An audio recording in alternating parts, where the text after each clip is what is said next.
Da-da-da, welcome to another episode of Alternative Improvised Radio, or AIR. I'm your host, Don Kleppen, and joining me this week is Joe Room again. How's it going, dude? How are you, Don? Doing great. Thanks for coming back. Absolutely.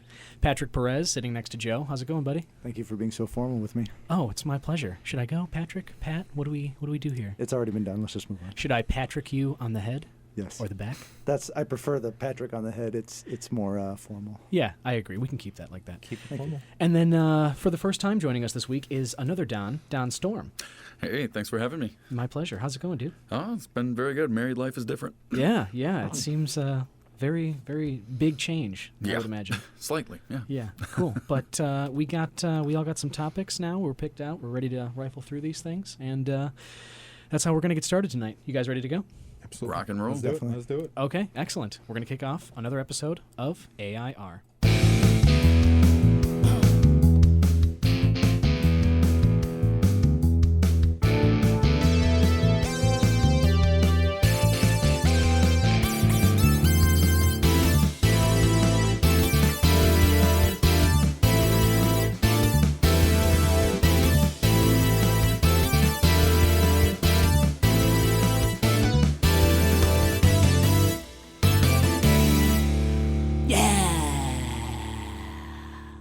It's good stuff. Get you jacked up, Always ready to does, go. Man. It's that combination of like jazzy reading Rainbow, like when you were a kid in the classroom. An old video game electronica. That too. Gotta love it. That too. Dinosaurs. Favorites. What do you like? It's a toss-up for me. I'm a big fan of the raptor, not necessarily the velociraptor that everybody likes, but just the standard raptor class of dinosaur. You know, they hunted in packs. They were incredibly intelligent, shrewd dinosaurs that used cunning and agility to overcome size and strength. And I mean, that's impressive when you consider there are some dinosaurs that were several hundred tons and, 40 feet from head to tail. Definitely. Big, and that's an impressive feat before gunpowder. Definitely. Pat, what about you? For the size reason, I was always impressed by the Brachiosaurus, the Brontosaurus. The fact of being that big that you just kind of do your own thing and nobody messes with you. You're just like, yeah, you guys are doing your thing and we're going to step on you if you come near us. Totally. I was always a big fan of the Stegosaurus myself. I just love those plates and the spiked tail. I was like, man, that thing can do some damage. Also, I believe, similarly related on good one that you reminded me of, the Ankylosaur, which had like the club tail instead of the spiked tail. Yeah, and the flat head, I think I know what you're That's a talking good one, about. too. And the Triceratops as well, Sure. if I'm not mistaken. Love Sure. those, Yeah. all classics. What about you, Don?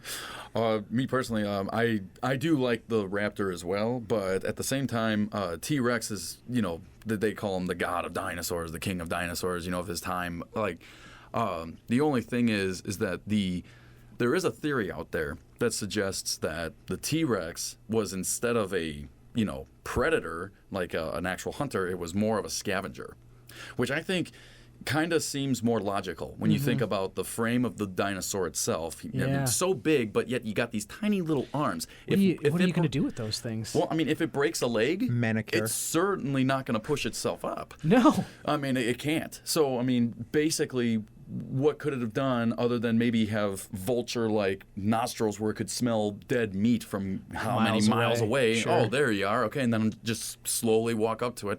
No one's going to mess with them face to face. Do you think a T-Rex could even reach up to pick something out of its teeth with those tiny arms? Do you think its arms could even reach up to its mouth? Like, they're Probably very not. tiny. They Probably are. uses tree branches as toothpicks. Yeah. On the way, just Or other dinosaurs. Or other, the Stegosaurus' tail spikes Right. real nice between the Yeah, incisors. exactly. Just going to go bite on some other smaller thing to clean my teeth. A little palate cleanser of a dinosaur. Absolutely. Sure. Not Exactly. bad. New Year's resolutions. this would probably be the day that. Well, today's the second. Today's the second. Second of the year. So then So like 50% of them have already been abandoned. the gyms. Just resolutions in Oh, general. I was gonna say like the gymnasiums or like all Of the course. gyms and the exercise places were busy yesterday, Oh, yeah. but today are probably just like. Totally. That's it. I can't do it All right, anymore. I did at least one. Yeah, I Abandoned did that- Western I did town, that there's one like day. a tumbleweed that goes through the gym. Yes. It's like a 10-pound dumbbell just going ding. to the medicine Right, ball. right. And like a lonely trainer like dinging a bell as he like walks up and down the empty halls. Anybody want a box? Bring out your dad. Yes, yeah, exactly. It's just funny the resolutions. They I mean, it's a big thing every year. But do you subscribe to those? You guys keep any resolutions typically? So here's how I look at it. I feel like people make a whole big deal about it just being a certain day. Yeah, it's quote unquote the beginning of the year, so it's a good day to do it. But I feel like any day should be a day for resolutions if you want to set out to achieve something, Sure. whether it's January 1st or June 14th. What about you, Pat? I would agree with the fact that it's rooted in a good place. You know, the idea of setting goals is a good thing. However, a lot of people probably fall into this obligation. Well, it's the new year. I have to set a new goal. As opposed to, like you said, the appropriate thing would be just, hey, I want to do this, and I don't care if it's July or June. Let's create this awesome podcast that we've been setting out to do and actually put in the time and weeks and episodes and get it done. I was just going to say that most of these New Year's resolutions that people come up with are always almost fitness related. I think that's what really seems to come across. Me personally, I don't want to necessarily say a fitness level for my New Year's resolutions because I do have them. I have my own personal ones. For me, it's more like I'm kind of conflicting with myself. I want to try to make myself better. I want to have a better year or improve upon it. If there's one thing or another that I need to work on, I'll try to shoot for that instead. Yeah, That's me. I do feel like some people tend to focus on like fitness goals or financial goals or, that seems to be like a recurring themes with a lot of resolutions. Yeah. One thing that I've been doing differently aside from resolutions for the last couple of years is rather than you always look ahead to the new year. That's like the point of the day. But what I actually like to do is on New Year's Eve just kind of like look back at the year that I've just had and sort of reflect on the things that have went well for me and that have gone poorly and sort of think on like whether I'd like to change any behavior that I'm in already instead of, sort of taking on something new. Maybe there's something that I've been doing that I can shed and say I don't want to do that anymore. Right. And I think that that's another equally, good way that you could consider making improvements or changes to your life. Mm-hmm. For sure. 90s sitcoms. What's your favorite one? Seinfeld, that little guitar riff. Definitely one of my favorites. Speaking on Seinfeld real fast, if you guys have not, Seinfeld had President Barack Obama on his Comedians in Cars segment. It's quite good. I recommend giving it a watch. Interesting. Yeah. Recommend giving it a watch. I've it's seen very the show. good. Oh, yeah, it's a great show. Great Obama's concept. the first non-comedian to do it with Mr. Jerry Seinfeld, but all the same, our president is very savvy and very funny. It's no good. question. It's good. Yeah, whenever he appears on those things, he's great. He's a quick dude. You cannot unsee that guy. Deny, yeah. Friends is pretty hard to, avoid as that show. Sure. I mean, they play the reruns on TBS All the time. All the time. all day, every day. But you can't. And It's hard. Seinfeld right after. They do it back to back. Agreed. Mm-hmm. And it's hard to deny. I mean, there was something about 90s sitcoms, some formula that they seemed to follow that just made so many successful shows. Frasier. Yeah, I've been watching Frasier so much lately. It's like 11 seasons of that, and I mean, Yeah. it's good. It's good stuff. I actually never had a chance to really watch Frasier. It's Even though I've heard it's good. But it's also kind of like, it's different than other stuff. It's like a lot of it's so highbrow. Like their jokes are like intellectual, talking about like competing over who knows more opera and, things like that. I also like it because there's the radio tie-in. Kelsey Grammer's got the show, and I just working in radio, I think that's just so fucking hilarious. Yeah. They really nail it with their radio jokes. Yeah. Me personally, I always thought Married with Children was great. That's a great one. I mean, when I was growing up, I was probably too young to be watching it at the time it came out, but hey. It was always on FX late at night. I remember I watched that too, yeah. Al Bundy, it's just like, come on, you can't.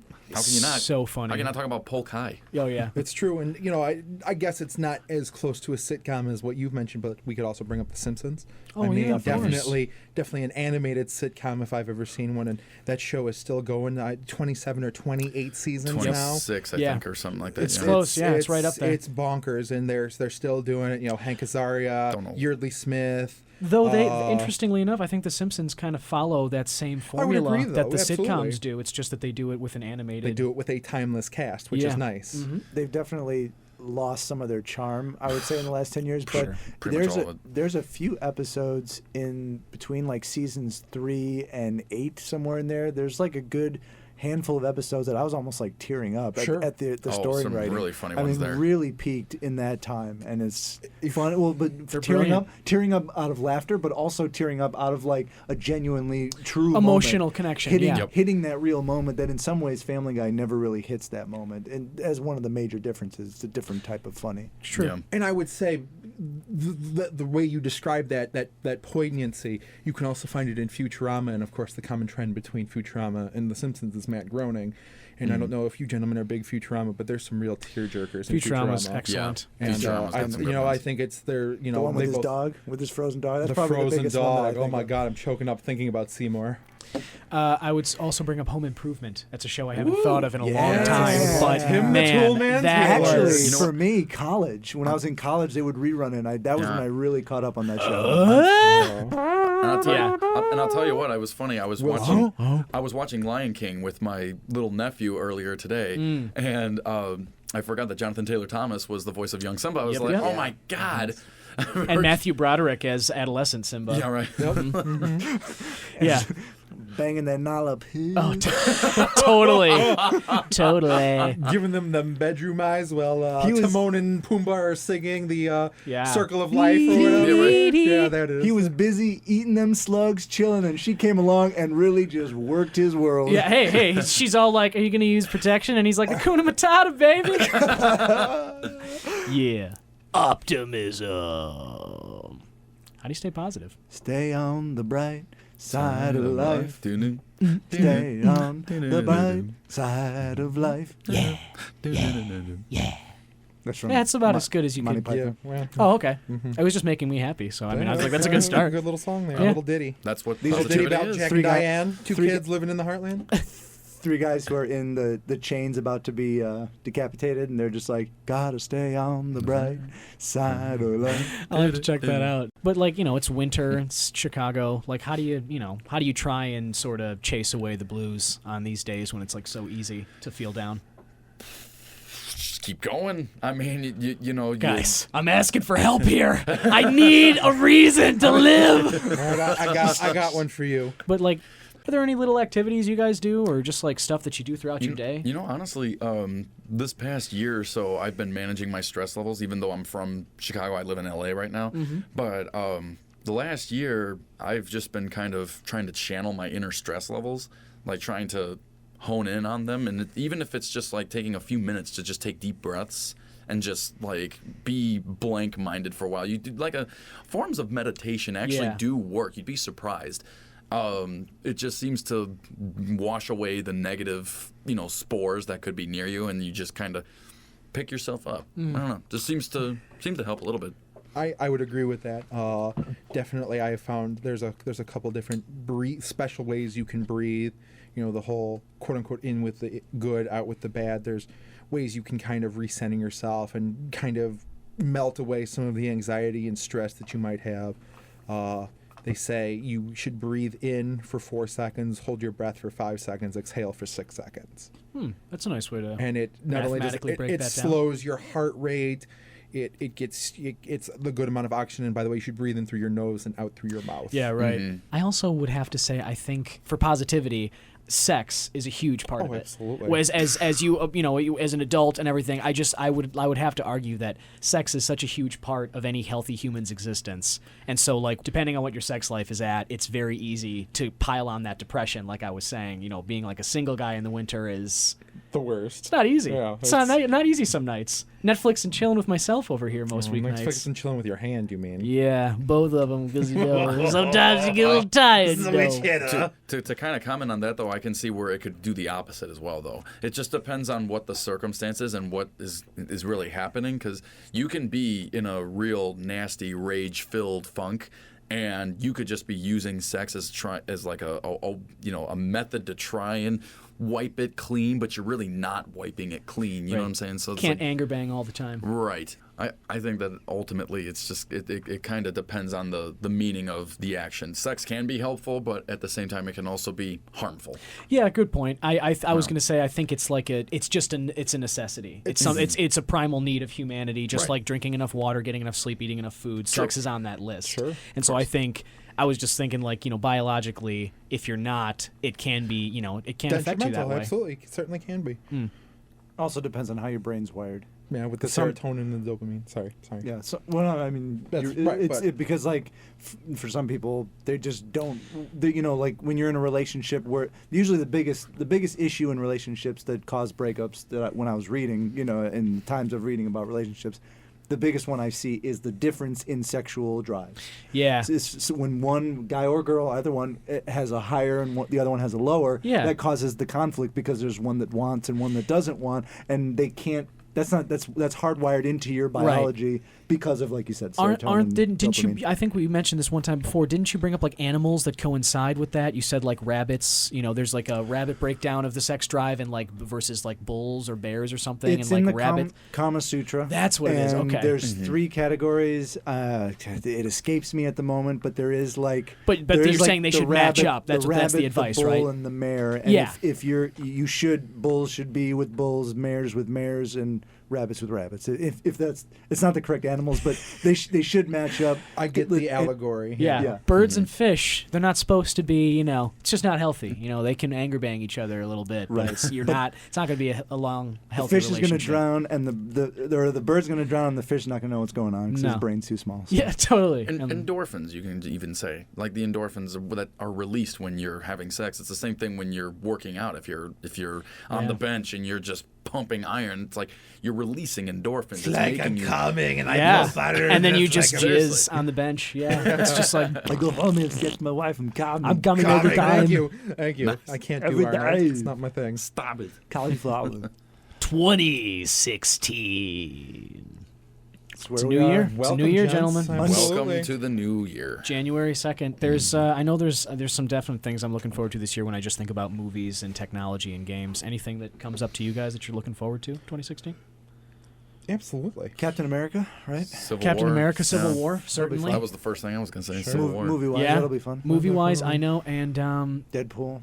Oh yeah, Deadpool coming up in February. That's gonna be really funny. Spot on. Lots of fun. Just again, a nice rated R superhero movie is always great. I think Kick-Ass really proved that. It definitely has definitely there's a crude appeal to superheroes. For it's sure. Great. It's great stuff, especially just to hear villains really cut loose and say fuck instead of like shaking their fist. Oh dang you, Batman! Yeah. Isn't Apocalypse coming out this year? Yes, X-Men Apocalypse is coming out summer. I think it's July. What about Independence Day? Is that also coming out this year? It is coming out this summer. Yeah. Like every trailer that was. I was going to say real quick that from the Star Wars movie, almost the best part is the trailers. Because all those trailers that you see on your phone or on your computer, but then you're like, this is in the big screen. This is amazing. It's really getting you hyped for and then the year. after these trailers are done, you're like, those are great trailers. Oh, now I get to watch Star Wars. I get to watch fucking Star Wars. This is crazy. Yes. And just this is the best day of my life. In terms of 2016, I'd say I'm actually really looking forward to the next Cubs season. Being a Cubs fan myself, after this past season of just out of nowhere, we won 79 games. Now we're gonna win 97. How about that? Like, what? I mean, just jumping like 2 or 3 years ahead of schedule here on their progress. I can only imagine what's to come now. I'm really curious. They're excited. And after the year Arrieta had, knowing that he's going to come back just stronger too. Madden's first year with the team. I mean, there's definitely a lot to be excited about with the Cubs. Yeah. I'm personally excited about the virtual reality headsets that are all coming out this year. Oculus Rift, Samsung VR, Sony Project Morpheus, and HTC has one as well. And all 4 of those should be available out later this year. I will tell you, I did get a chance to try out the Samsung VR, and that shit is baller. I love watching those videos, honestly. I just can't help but think about the movies, like back in the 90s or even earlier when they would show what virtual reality would be like. I'm thinking of like First Tron and First Kid. You guys remember that with Sinbad and like the president's son, and but like their version of VR was like obviously it's like so crude and like all but the idea was there, and it's just so just like any of this stuff like with Back to the Future and hoverboards and DeLoreans that fly and shit. It's just interesting to again look back and see these things that used to be in pop culture and like science fiction. Now we're living in a world where it's kind of coming around. Yeah, makes you wonder what we're in store for in the next 10, 15 years. Well, speaking of which, I was at Sam's Club the other day and I saw they had a whole aisle full of drones for purchase. Oh, jeez. It's a big thing. Drones. Big thing. It's a big thing. Between $200 and $700 a pop. absolutely. And I was just like, this is... a wall of them just for anybody to just use. My question for that would be what to the average person, other than, I mean, I guess it's a fun toy, but how is it a fun toy?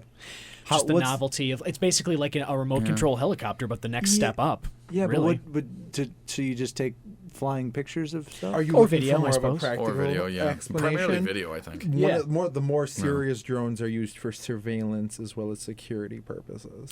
I would have to say, I think most people that are buying them from like Sam's Club and such, those people are just buying them for the heck of it. Oh, I That's agree. what I'm You know saying. what I mean? Like, Just for the fun. Yeah. But I guess I don't.